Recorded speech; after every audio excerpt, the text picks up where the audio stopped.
بسم الله الرحمن الرحيم. الحمد لله والصلاة والسلام على رسول الله وعلى آله وأصحابه ومن والاه.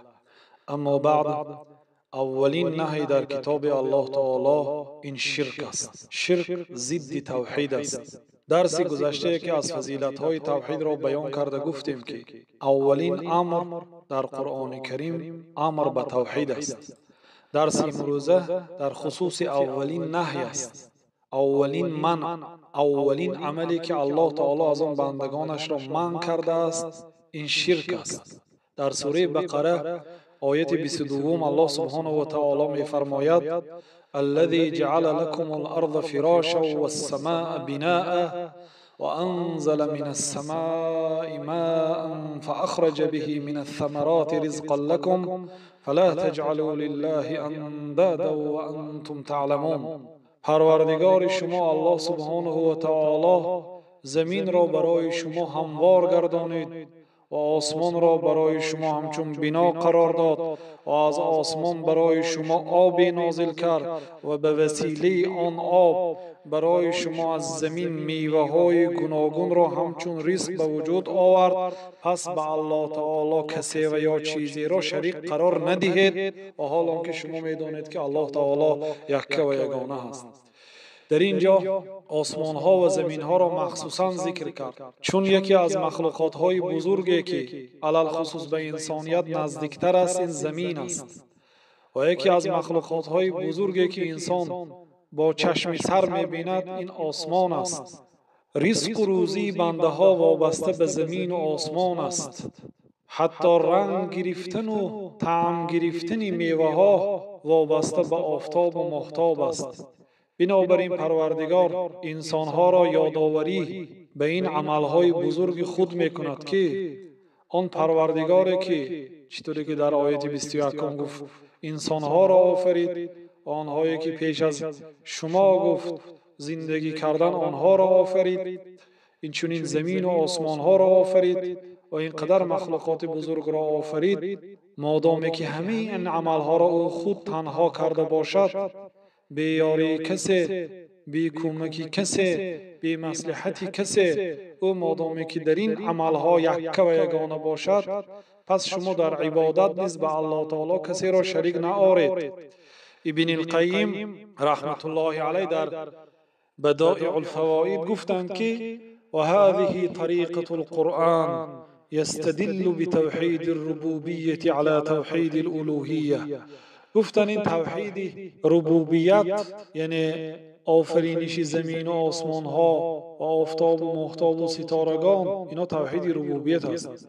این طریقه قرآن است که با توحید ربوبیت به توحید الوهیت دلیل می آورد. یعنی آن ذاتی که این قدر مخلوقات را تنها خود آفریده باشد، پس در عبادت نیز او تنها خود سزاوار است. باید کسی و یا چیزی را در عبادت الله تعالی شریک آورده نشود. ابن کثیر رحمت الله علیه در تأیید این قول در تفسیر القرآن العظیم گفتند که الخالق لهذه الاشیاء هو المستحق للعباده. خالقی که این مخلوقات بزرگ را آفریده است از قبیل آسمان ها و زمین ها و آفتاب و ماهتاب و ستارگان و شب و روز، او هست سزاوار عبادت. امام ذهبی رحمت الله علیه شرک را چنین بیان کردند که اینکه به الله تعالی کسی و یا چیزی را شریک آوری حالا آنکه تو را الله تعالی آفریده است.